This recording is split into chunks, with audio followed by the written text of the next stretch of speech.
अगला जो सेकंड बिंदु दे रखा है, इसमें दे रखा है प्रारंभिक राज्य। अब इंपॉर्टेंट है, यहाँ से क्वेश्चन आते हैं, ध्यान से सुनना पड़े, है ना, यहाँ से क्वेश्चन पूछे जाते हैं। प्रारंभिक राज्य की बात करें तो छोड़ दे उसको, बाद में देख लेंगे, नोट्स में इंक्लूड करा। अरे बता दूंगा, टेंशन मत ले, बता दूंगा, ठीक है, जी मत दुखा इतना, बता रहा हूँ, वो सुन ले एक बार आराम से। प्रारंभिक राज्य की यदि हम बात करें तो सबसे पहले टॉपिक की बात कर रहा है 16 महाजनपद। कितने महाजनपद? 16 महाजनपद की बात कर रहा है। अब इसमें इन जनपदों की बात करें तो ये जो टाइमिंग था बहुत चेंजेस वाला था, यानी धीरे धीरे यहाँ पे जो चीज़ें थी वो क्या हो रही थी, बदल रही थी। जैसे सुनना ध्यान से, सबसे काम की चीज़ें, आरंभिक राज्यों और नगरों में लोहे के बढ़ते प्रयोग और सिक्कों का विकास ये चीज़ दिखाता है कि समय के साथ ये चीज़ें क्या हो रही थी, बदल रही थी, यानी कि सिक्कों पर बहुत सारे परिवर्तन अपन को देखने को मिले थे। इसके अलावा लोहे का प्रयोग लोग अधिकतर यहाँ पर कर रहे थे। ये जो 16 महाजनपद है ना, इसके बारे में बात हो रही है। नेक्स्ट, बौद्ध तथा जैन सहित विभिन्न दार्शनिक विचारधाराओं का विकास हुआ, यानी कि बौद्ध धर्म है और जैन धर्म है, इसका प्रचार प्रसार साथ साथ में बढ़ने लगा और इसके संबंध में लोगों की विचारधारा क्या हुई, बदलने लगी, यानी कि लोग इन धर्म की तरफ आकर्षित हुए थे। ओके, अब बैठ जाओ आराम से, रिलैक्स, ठीक है, सुना ध्यान से। अब ये जो बौद्ध और जैन धर्म के ग्रंथ थे, यानी शुरू में इन्होंने जो ग्रंथ लिखे थे, इन ग्रंथों से ही हमें महाजनपद से 16 राज्यों का उल्लेख मिलता है कि महाजनपद से 16 राज्य किस प्रकार बने और किस प्रकार ये सारी मतलब शासन व्यवस्था चली और किस प्रकार परिवर्तन हुए। अब कुछ नाम यहाँ पर दे रखे, सुनना, वज्जी, मगध, कौशल, कुरु, पांचाल, गांधार और अवंती, ये नाम अक्सर हमें इन जनपदों के देखने को मिलते हैं। नाम भी बिल्कुल अलग अलग है, एक जैसे नाम यहाँ पर अपन को देखने को नहीं मिलते।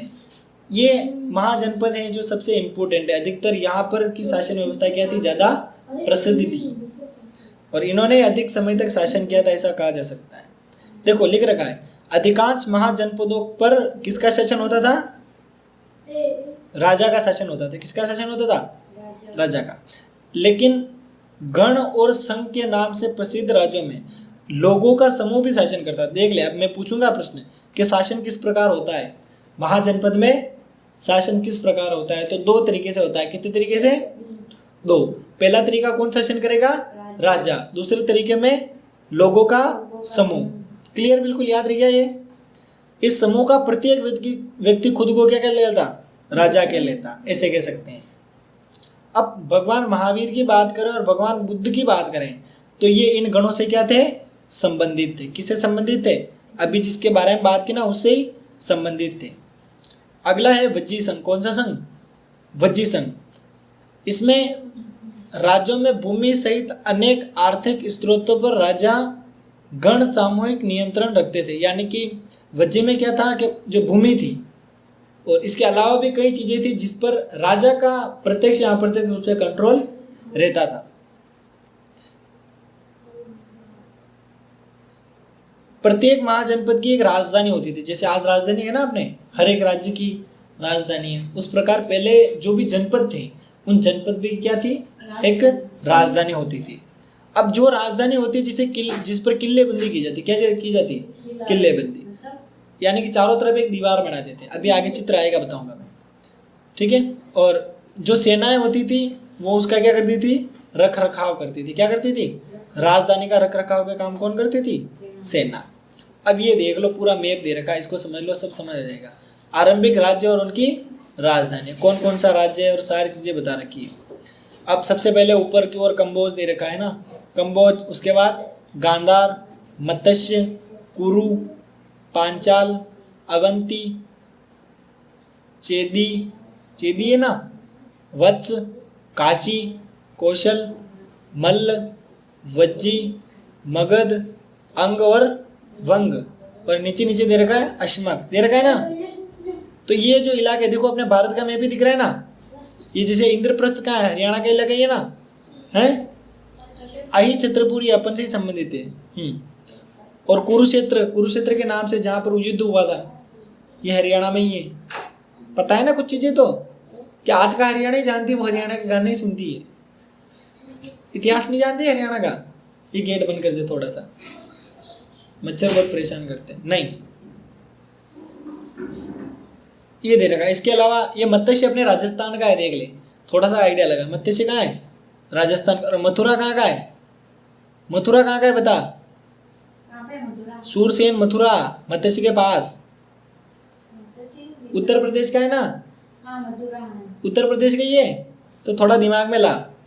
ठीक है, अब ये वापस अलग अलग राज्यों के दे रखे हैं, तो इनकी बात हम ज़्यादा करेंगे नहीं। नीचे की ओर बंगाल की खाड़ी जरूर दे रखी है कि यहाँ पे बंगाल की खाड़ी, और ये पहले भी थी और आज भी है। नेक्स्ट, नौकरशाही के लिए भारी आर्थिक स्रोत की उस समय आवश्यकता होती थी, यानी कि पैसा चाहिए था। यानी कि अगर अपन को नौकर चाकर लगाने उस समय, मतलब जितने भी ये जनपद है उनमें, तो उसके लिए आर्थिक स्रोत की आवश्यकता होती थी। 6ठी शताब्दी की बात करें तो उससे पहले संस्कृत में ब्राह्मणों ने धर्मशास्त्र नामक ग्रंथों की रचना शुरू की। यानी शुरू में इन्होंने कौन से ग्रंथ की रचना की थी? धर्मशास्त्र नाम का ग्रंथ एक निकाल दिया था, और इसमें शासक सहित अन्य के लिए नियमों का निर्धारण किया जाता था। अब इस धर्मशास्त्र में क्या होता था? नियम बनाए जाते थे। जैसे मैंने यहाँ नियम बना लिया ना, किसी ने तो नहीं सजेस्ट किया, मैंने ही बना लिया कि ये नियम रहेगा, है ना। नियम रहेगा तो काम व्यवस्थित चलेगा, और नियम में नहीं रहेगा उसके सुपड़े साफ हो जाएंगे। तो उस समय भी लोगों ने, जो संस्कृत में होशियार थे, उन्होंने ग्रंथ की रचना कर ली कि शासन इस प्रकार चलेगा। देख लें कितनी टेक्नोलॉजी थी, ताकि एक व्यवस्था बन जाए और व्यवस्था के अनुसार हम आराम से काम कर सकें। नेक्स्ट, शासक क्षत्रिय वर्ण से ही होंगे। ये उसमें डिसाइड कर लिया गया था धर्म ग्रंथ में कि जो क्षत्रिय होते हैं, है ना, जैसे उच्च कुल के अपन बोलते हैं ना, राजपूत नहीं है ना, विभिन्न प्रकार के सरदार में जितने भी होते हैं ना, उनको क्या बोलते हैं अपन? ये क्षत्रिय वर्ग से होते हैं। तो उस समय ये क्या करते थे? शासन करते थे। इसके अलावा शासकों का काम क्या था? किसानों, व्यापारियों और शिल्पकारों से क्या लेना? कर लेना और भेंट वसूलना। एक तो कोई गिफ्ट दे रहा है तो ले लो, कर तो लेना ही है। ये बात अपन इस प्रकार कह सकते हैं। इसके अलावा कुछ वनवासी थे, चरवाहे थे, उनसे भी कर लिया जाता था। क्लियर, समझ गई? और क्या करते हैं? पड़ोसी राज्य पर आक्रमण करते और वहां से भी धन उठा के ले आते, पैसा चोरी करके ले आते। पहले यह राजा का ऐसा था, और अपन को ही पता है, आपने देखा है कई राज्य कहीं पर आक्रमण कर लेते और वहां के राज्यों को हड़प लेते, वो अपने अधिकार में ले लेते थे। ऐसा भी अपन को देखने को मिला है। नेक्स्ट, इस धीरे धीरे कुछ राज्यों ने अपनी स्थायी सेनाएं और नौकरशाही तंत्र तैयार किए, यानी कि उन्होंने अपनी व्यवस्था मजबूत करने के लिए, है ना, अपनी सेनाएं बना ली खुद की।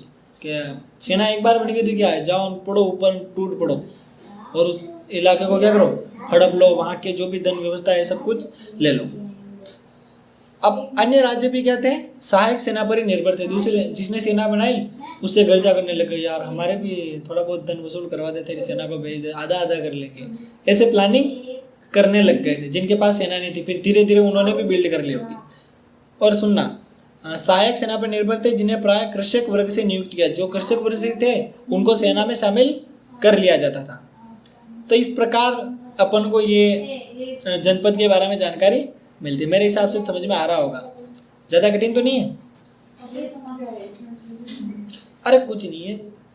महाजनपद की यदि हम बात करें तो ये क्या करते थे कि दूसरे इलाकों को अपने कब्जे में कर लेते थे। इसके अलावा इन्होंने सेना का निर्माण करना शुरू कर दिया। हाँ, वाह पाओ।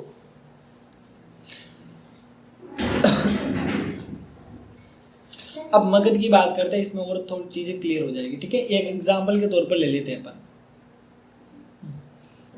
मगध को ऐसे एग्जाम्पल ले लेते हैं ना। 16 जनपद के बारे में बेसिक बता दिया है कि राजधानी घोषित कर लेते थे, राजधानी के चारों ओर ये मतलब किलेबंदी कर लेते थे, पूरे को पैक कर देते थे, और ये शासन व्यवस्था धीरे धीरे चलाते थे। क्षत्रिय वर्ग जो था वो क्या करता था, शासक का काम संभालता था, और सेनाएं जो धीरे धीरे उनका संगठन करने का काम क्या, इसमें कृषक वर्ग को नियुक्त किया गया, ऐसे कह सकते हैं।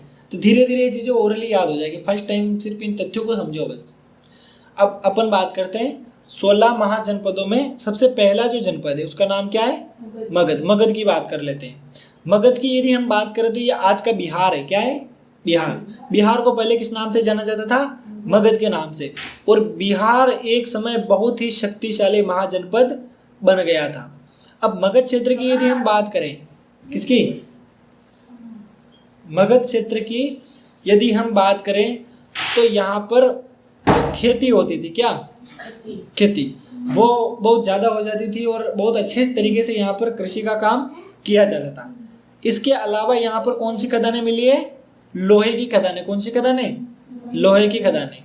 और ये जो झारखंड है ये भी उस समय उसी में शामिल था। यहाँ पर लोहे की खदानें अगर हमें मिल गई है तो उपकरण बनाने का काम हम आराम से कर सकते हैं, विभिन्न प्रकार के हथियार बना सकते हैं। क्या बना सकते हैं, औजार नहीं, हथियार। क्लियर, औजार नहीं लिखेंगे, औजार तो जो अपनी खेती में काम आते हैं वो होते हैं, पत्थर के औजार। हाँ, तो तू क्या उन आदि मानव वाली चीजों को शामिल मत कर। नेक्स्ट, इसके अलावा जंगली क्षेत्रों में बहुत सारे यहाँ पे हाथी थे, तो हाथी को भी पकड़ के लाते हैं, सेना में शामिल कर देते, और उससे क्या होता, युद्ध करने का मजा ही अलग आता। नेक्स्ट, यहाँ पे नदी थी, कौन सी नदी, गंगा नदी। कौन सी नदी, और इसकी उपनदियाँ थी, एक तो गंगा नदी थी और एक दूसरी इसकी उपनदियाँ। नदी एक ही थी गंगा नदी, और इसकी उपनदियाँ थी जो इसमें मिलती थी या इससे अलग होती थी, ऐसे कह सकते हैं। इसके कारण क्या होता था, आवागमन हो जाता था, आराम से किसी को भेजना है आराम से भेज। पहले के समय बांध नहीं होते थे, जो यहाँ से मुरला कुछ भेजना है नदी में डाल देते, वहाँ लोग लेके ले लेते, हाँ, या नदी के माध्यम से ही वो हो जाता परिवहन का काम। उनको कैसे पता चलता कि आ जाता ले लेते, आगे मेल देते, सैनिक चीजें ट्रांसपोर्टेशन हो जाती, न घोड़ा चाहिए न गाड़ी चाहिए, कुछ नहीं चाहिए। आज तो मोटरसाइकिल में बहुत सारे साधन है हमारे पास, उस समय क्या था, कुछ नहीं था, हैं? लेकिन घोड़े को मेहनत करनी पड़ेगी ना, एक घोड़ा वाला जाएगा उधर संभाल लेगा, यहाँ से प्रोडक्ट जाएगा वहाँ इकट्ठा कर लेंगे, ले लेंगे। आवागमन का साधन हो रहा है ना। इसके अलावा वहाँ की व्यवस्था भी तो सुधर रही है, आराम से औजार बनाएंगे, पानी की जरूरत होगी, उसके अलावा खेती करेंगे, पानी की जरूरत होगी, तो सारी आवश्यकता उनकी पूरी हो रही थी। इसके अलावा यहाँ पे आरंभिक जैन और बौद्ध लेखकों ने मगध की महत्ता का कारण विभिन्न शासकों की नीतियों को बताया, यानी कि मगध में जितने भी शासक आए वो उनकी नीतियाँ बहुत अच्छी थी, वो बहुत अच्छी टेक्निक से काम करते थे, जिससे क्या हुआ, उनका नाम हुआ और उनका राज्य क्या हुआ, प्रसिद्ध हो गया। जैसे कुछ के नाम बता रहा है, बिंबिसार, अजातशत्रु है ना, उसके अलावा महापद्मनंदन, तो ये शासक प्रमुख थे जिन्होंने बहुत अच्छी तरीके से यहाँ पे क्या किया था, राज किया था। और इनके मंत्री क्या करते थे, समय समय पर बहुत ही अच्छी अच्छी लेवल की नीतियाँ लाते थे और लागू कर देते थे। समझ गए यहाँ तक? मेरे हिसाब से समझ में आ गया होगा, मगध वाला बहुत अच्छे से आया होगा, और अपन रिवीजन सेशन में और आ जाएगा। नेक्स्ट, प्रारंभ में राजगाह मगध की क्या थे, राजधानी थी। बिहार के राजगीर का प्राकृत नाम है ना, बिहार के राजगीर, अभी राजगीर के नाम से शायद इसको जाना जाता है। यह रोचक बात है कि शब्द का अर्थ क्या है, राजाओं का घर। राजगाह का अर्थ क्या होता है, राजाओं का घर के नाम से इसको जाना जाता था। पहाड़ियों के बीच बसा राजगाह किलेबंद शहर था। आप आराम से बता सकती है। और पहले मैंने बता दिया कि राजधानियां जो थी उनको क्या करते थे, किलेबंदी करते थे। और यहाँ पर भी जो राजगाह क्या है, राजगाह, राजधानी, और इसको किलेबंद कर रखा था। और ये कहाँ पर बनी हुई थी, पहाड़ियों के बीच। यहाँ पर नीचे चित्र भी दे रखा है, देखो ये बना रखी है, देखो दीवारें बना रखी है, यहाँ पे दिख रही है। पहाड़ी पर क्या बना रखी है, दीवारें, यानी कि पूरे एरिया को इन्होंने कवर कर रखा है। और इसको आज हम किसके नाम से जानते हैं, पटना के नाम से। किस नाम से, पटना के। बाद में इन्होंने पाटलिपुत्र को राजधानी बनाया था, जिसको हम पटना के नाम से जानते हैं।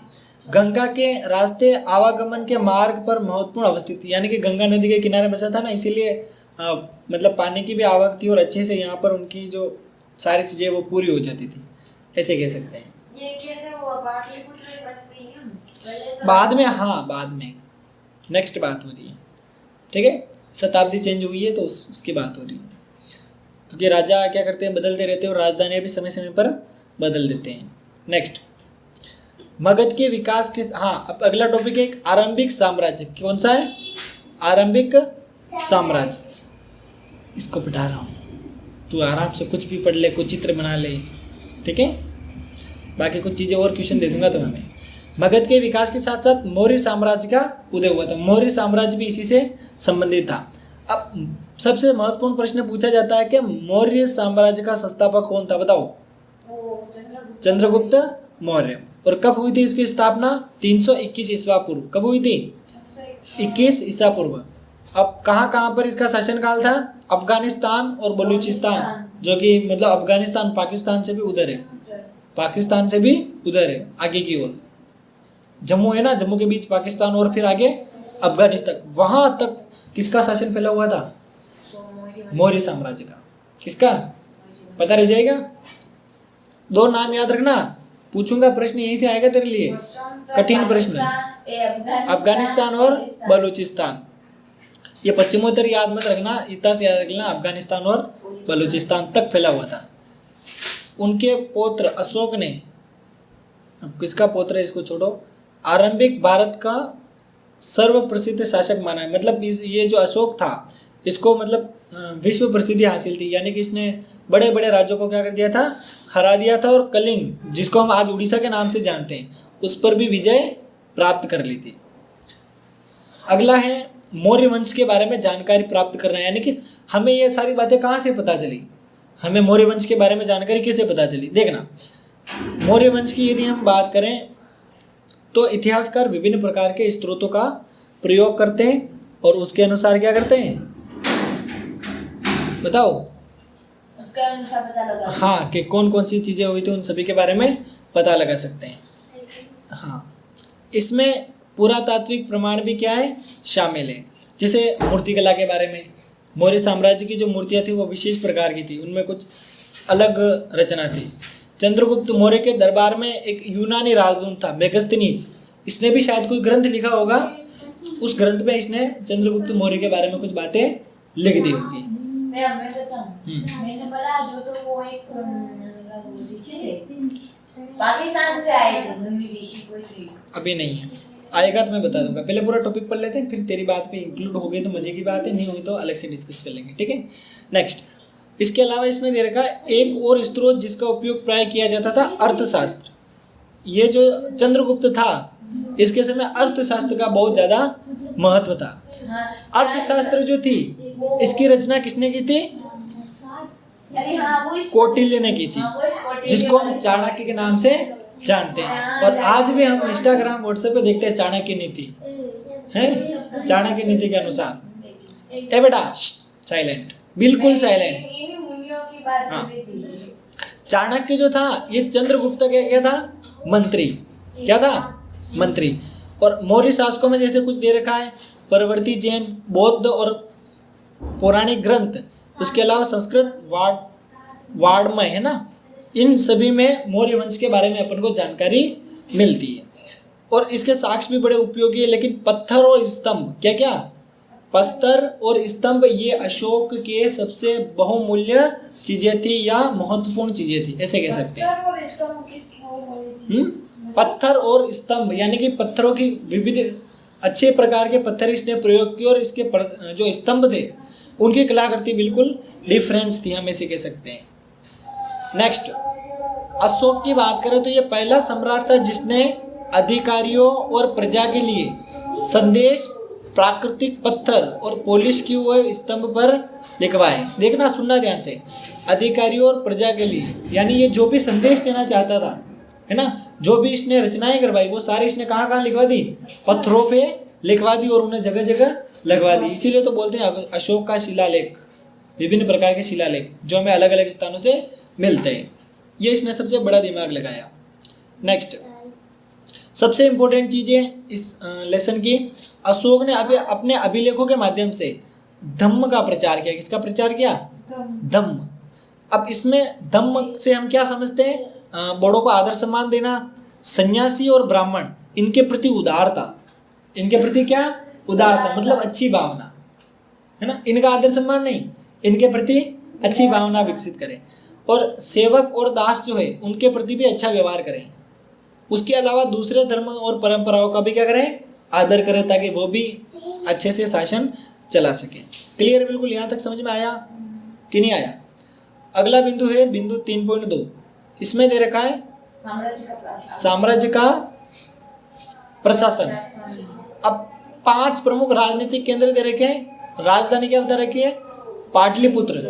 5 में से सबसे पहली क्या है, पाटलिपुत्र।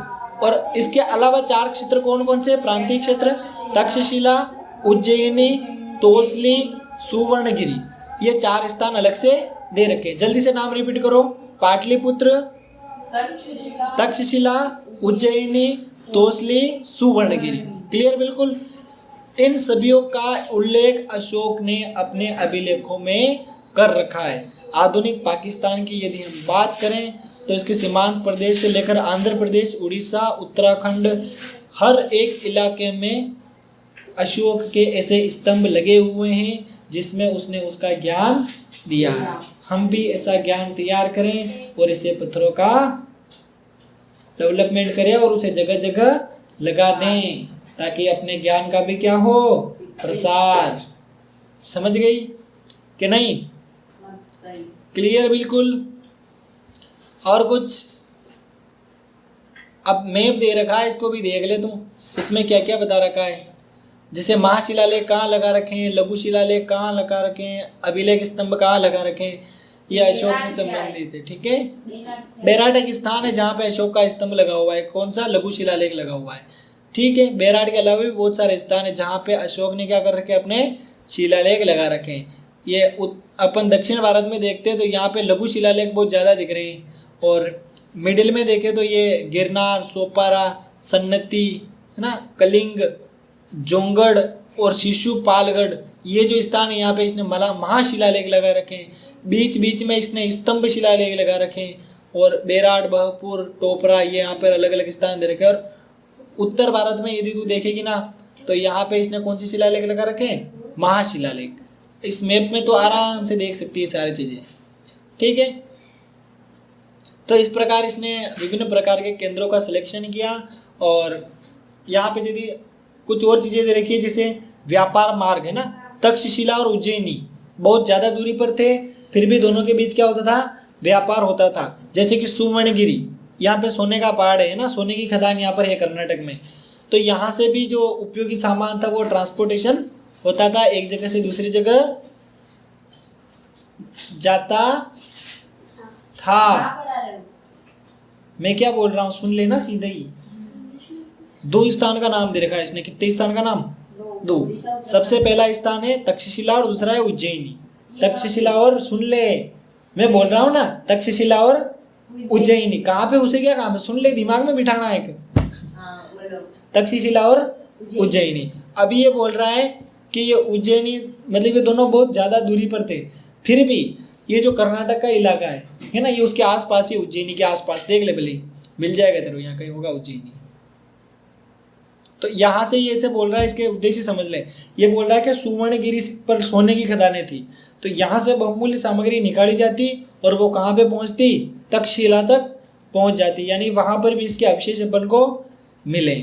तो यानी कि कैसा कह सकते हैं कि एक व्यापारिक मार्ग था जो अशोक के समय चलता था। अब समझ गई क्या नहीं? और व्यापारिक मार्ग का बहुत उपयोग होता है। साम्राज्य के संचालन के लिए भूमि और नदी, एक तो जमीन का भी उपयोग करते हैं और नदियों का भी प्रयोग करते हैं। लिखा हुआ मिल गया, फर्स्ट लाइन देख, पेज नंबर 34 पर। फर्स्ट लाइन पर, साम्राज्य के संचालन के लिए भूमि और नदियों दोनों मार्गों से आवागमन का काम। अब समझ में आएगा, नदी से सामान जाता था, इसे नहीं कह सकते नहीं जाता था। क्लियर? नेक्स्ट, इसके अलावा दे रखा है राजधानी से प्रांतों तक जाने में कई सप्ताह या महीनों का समय लगता था, और इसके लिए यात्रियों के लिए खान पान की व्यवस्था भी करते और उनकी सुरक्षा के लिए उनको कुछ हथियार भी दे देते थे। सेना सुरक्षा का एक प्रमुख माध्यम होती थी, यानी कि सुरक्षा अगर किसी चीज़ की रखनी है तो उसके लिए सबसे जरूरी कौन है? सेना। मेगस्थनीज ने सैनिक गतिविधियों के संचालन के लिए एक समिति का गठन कर लिया और 6 उप समितियाँ बना ली कि सेनाओं का मैनेजमेंट कैसे करना है। देख लो उस समय कितना अच्छे से काम कर लेते थे। एक का काम नौसेना का संचालन करना और दूसरी क्या करती, यातायात और खान पान की व्यवस्था को संभालती थी। ये जो समितियाँ हैं ना उसके बारे में बोल रहे हैं। नेक्स्ट, अगली समिति थी वो पैदल सैनिकों का संचालन करती। चौथी समिति क्या करती, अश्वारोहियों का काम करती है। और 5वीं रथ चलाती। और एक और थी जो क्या, हाथियों को चलाती। देख ले, सभी को अलग अलग काम दे रखे हैं कि तेरा ये काम, तेरा ये काम, तेरा ये काम, याद रखना आराम से, ठीक है। वैसे नोट्स में मिल जाएगा तो आराम से याद हो जाएगा, कोई दिक्कत नहीं है। दूसरी उप समिति का दायित्व विभिन्न प्रकार का था, जैसे ये तो समितियों का बताया है ना, अब उप समिति की बात कर रहा है। इसमें ये बोल रहा है कि उपकरणों को ढोने के लिए बैलगाड़ी की व्यवस्था करना, सैनिकों के लिए भोजन की व्यवस्था करना, जानवरों के लिए चारे की व्यवस्था करना, सैनिकों की देखभाल के लिए उन सेवकों और शिल्पकारों की नियुक्ति करना। देख ले, सैनिकों के लिए इन्होंने फुल इंजॉय, यहाँ पे कोई दिक्कत ही नहीं है। मतलब उस समय ऐसी एक्टिविटी अपन को देखने को मिलती है। अशोक ने अपने साम्राज्य को अखंड बनाए रखने का प्रयास किया, यानी कि कोई उसको तोड़ नहीं पाए, और उसने अपने धम्म का भी अच्छे से प्रचार कर लिया था। धर्म के सिद्धांत बहुत ही आसान थे, जो हमने पहले देख लिए थे।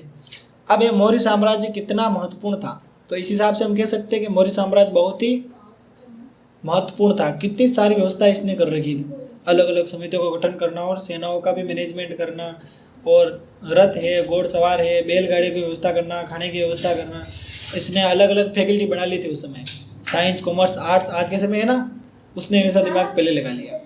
नेक्स्ट, 19वीं सदी में जब इतिहासकारों ने भारत के आरंभिक इतिहास की रचना शुरू की, तो मौर्य साम्राज्य को इतिहास के प्रमुख काल माना गया। यानी कि जब इतिहास की शुरुआत की ना, तो उन्होंने मौर्य साम्राज्य को प्रमुख स्थान दिया, और उसके बारे में बहुत सी अच्छी अच्छी चीज़ें देखने को अपन को मिली, जैसे अद्भुत कला मूर्तियों का निर्माण। इसके अलावा मौर्य कालीन में बनाए गए विभिन्न प्रकार के अभिलेख, इसके अलावा परिश्रमी शासक, सारी चीज़ें दे रखी है। इसके अलावा विभिन्न प्रकार की उपाधियाँ, ये सारी चीज़ें यहाँ पर उपलब्ध करवा रखी है। इसके बारे में नहीं,